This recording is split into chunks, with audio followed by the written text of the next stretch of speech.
所以我说两岸表态是两岸交流的基础，两岸交流是两岸繁荣，两岸繁荣才会有两岸和平，两岸和平才会有两岸未来。台湾真的是太不了解现在中国大陆的现状，就是民进党的一些家伙。对啊。两岸问题，你自己要把它扛起来，你不要再指望老一辈的。我说我不同意蔡正元论述，他把问题丢回去给北京。但是我觉得我们台湾要把问题收归自己，尤其我们这一代的人是有责任、也有义务、也有争取的空间。Ladies and gentlemen, welcome the host.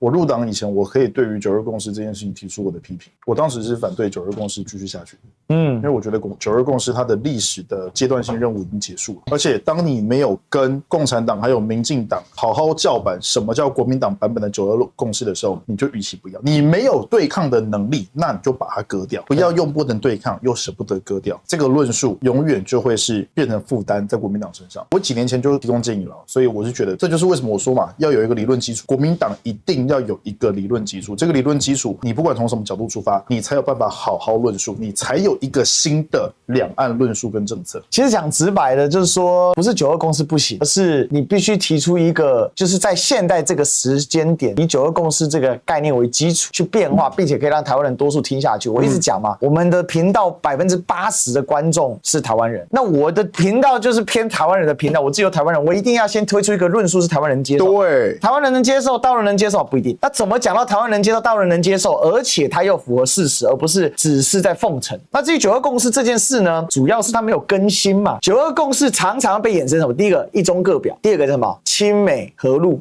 这才是9·2共识死掉的问题。它已经不符合当下的时空了。如果你今天你都要符合老共的某一些单位所设定出来的样板的讲话方式，你在两岸这条路上就走不远。那当然也有人说，那就炸一炸完事呗。但我不认为多数的大陆老百姓是只有炸一炸完事，多数大陆老百姓是因为气死了，我讲老半天你都听不懂，核心是这个。对，但因为我听得懂啊，是因为我听得懂，所以我才好好的讲给台湾老百姓听嘛。就是到底今天中国大陆到底发展成什么样子，实际的状况、民心的状况，台湾人不能再像过去一样居高临下的看待大陆，你必须是，我觉得也不用到低姿态，但至少你必须抱持一个虚怀若谷的心态去看待对岸的一切发展，还有民心的向背，这才是整个问题的核心嘛。问题核心就是因为台湾真的是太不了解现在中国大陆的一个现状，常常讲一些让人觉得无言的话，就主要就是民进党的一些家伙。对啊，所以我们才要透过双向的嘛。第一个，为什么在8月之前我不去大陆呢？先把民进党干死，我才有基础啊。台湾人已经唾弃民进党的抗中保台论述，所以我说两岸表态是两岸交流的基础，两岸交流是两岸繁荣，两岸繁荣才会有两岸和平，两岸和平才会有两岸未来嘛。那至于未来，想也知道，顺着这个就往前走，这才是整个问题的核心。两岸认知的前提是什么？你知道吗？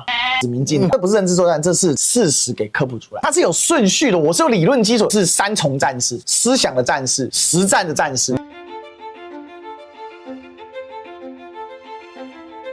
我们正在争取这个时间嘛，其实就像我这次去北京谈到最后，我就讲一个概念，是说到最后，其实要不要给台湾这个时间的是14亿老百姓，这很现实。14亿同胞要决定血洗台湾，台湾人真挡不住。但是我们尽量做的就是说，让理解到你不必要血洗台湾。那台湾人有台湾人自己会去努力的地方，就像我今年花了快半年的时间跟民进党对干，然后搞得呢自己身心俱疲，想去大陆没得去，一直拖到现在才去。可是不管怎么样，我觉得我们就做，你们就看。那如果就做得好 OK 嘛，那肯定没有那种立刻武统的必要性。那如果做不好，台湾真的走到了战争路子上，那你也没办法。有的时候这个大的时代环境框架，我们就是做个观察者，我们也是深陷其中。我的感觉是这样啦，就是从第一步做起，阶段性工作完成，就让民进党输到脱裤子。所以我才讲嘛，两岸表态的基础是两岸认知，两岸认知的基础是民进党要输啊，下架民进党之后才能有后续的工作往前推。这个是没办法的事情，所以还有很多的工作。我当然也知道时间上有很大的压迫感跟急迫感，我也不知道时间到底是长还是短。你说30年，我觉得也不太可能，因为两岸就不可能退回到马英九时期，也不可能持续是现在这个现状。美国基本上都已经推翻掉他们过去所设定的所有的一些框架，那你觉得世界还会维持现在这个现状吗？当然也不可能。那一天在北京讲的是一样，我说我不同意蔡正元论述的一个点是什么？他把问题丢回去给北京。但是我觉得我们台湾人要把问题收归自己，尤其我们这一代的人是有责任、也有义务，那也有争取的空间。两两岸问题你自己要把它扛起来，你不要再指望老一辈的，他们60、70岁了该退休该安享了就去了吧。那他们奠下的基础我们也只能接受嘛。可是在往后的日子里你要站出来，你要去努力。所以为什么就像我们这一趟去，我就跟 B 站争取说我要2个小编去，因为我人多带一个是一个是好事啊，第一次去嘛，那怎么去推进？所以这也是需要一点时间啊，因为认知这种东西你要透过大量的宣传跟推进，它是很耗费力气。反正总之在努力了。我在北京遇到对于台湾的那一些论述，其实我觉得我大陆朋友最不喜欢的就是台湾人用台湾的视角去看大陆问题，然后用民进党那副傲慢、高傲、俯瞰大陆，然后大陆什么都是最落后，大陆什么都是最不进步的那种态度在看中国大陆。所以我同意你说的，大家其实没有什么区别，生活都已经过得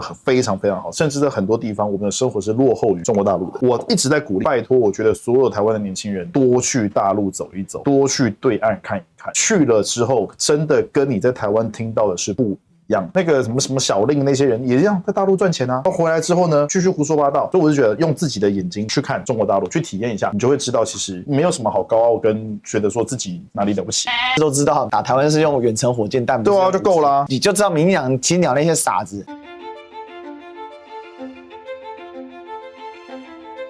本质上是这样说啦，因为我是提出方法论的人，国民党是做草根作战的人，所以我们在讨论问题跟事情的切入角度上肯定是不一样，但大家都很好，大家都去把事情做好。有一块的市场就是需要国民党去带动，所以现在国民党的这个流量越来越高嘛，所以代表说这个带动是有效，但我们的流量也在增长，所以我们也在做另外一块有效的部分。那这种相辅相成不是很好吗？慢慢的把台湾的一些问题往前推进，然后在推进的过程当中，政治人物自然而然感受到民意上的一些递迁或转移的时候，他也会越来越有底气。还是那句话嘛，国民党说了很多人不敢说的话，这是谁抖内给他的？是巧芯抖内给他的。巧芯是第一线作战的勇士，他是深刻感受到什么是困难。在台湾，你高喊统一的，不外乎出现2种结果。第一个呢，就是长期在对岸发展，那问题是他可能在对岸有很高的流量跟影响力，可是在台湾的影响力跟流量可能就比较看不到。第二个呢，就是你在整个的整体局势当中被边缘化。可是代表台湾人不要统一吗？或代表台湾人就是要台独呢？其实我觉得都不是，而是台湾人比较 care 什么呢？我可不可以继续过好我的日子嘛？那在我不知道说我的生活的方式变化之后会什么样的时候，但我当然采取保守方法，这是很正常的嘛。你知道，其实有一件事情观察到台湾多数人的心态，为什么希望维持现状或者是保有现有的生活方式？光是青鸟上街打乱多数台湾人的生活节奏，就已经让台湾人堵然到不行。青鸟怎么败的？726、823怎么败？不就是一群青鸟天天在马路上讲政治吗？不就是一群青鸟打乱了多数台湾人的生活节奏吗？就充分证明了吧，台湾人就是这样。你不要来干预我的生活，你不要来打乱，你不要来我在忙着生活跟生存。其实这是多数台湾人的想法。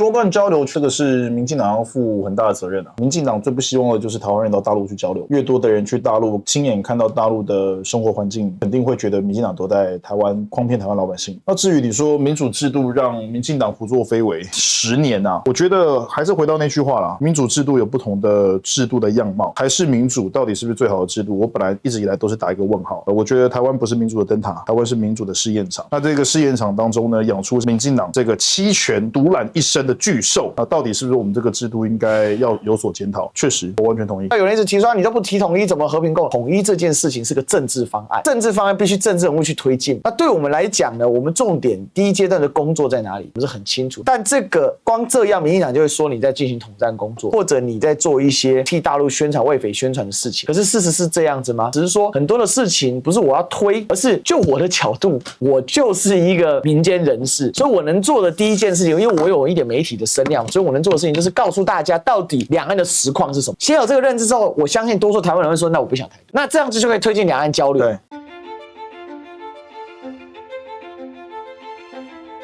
现在民进党在台湾搞的也是民族主义嘛，台湾在搞的所谓的台派，所谓的要为台湾独立建，其实它也是变相的一种民族主义。赖清德在团结实讲里面不断的强调台湾的本土的历史、本土的独特性、本土的特有种，它其实也是在强调民族主义。所以我就说，民族主义你很难去界定它是好东西还是坏东西，必要的时候当然是要拿出来用。中华民族这件事情，就看你怎么去看待，不要老觉得说大陆要先把台湾当同胞，我们才要交流，没有，你也要把别人，你要把对岸当同胞。共产党执政这么多年，请问一下，这么多事情，道歉了，执政这么多年，我就不想细数了，这么多狗屁叨叨的事情，我就用邓小平说的10年浩劫，我都不要讲10年文化大革命，就10年浩劫，他道歉了吗？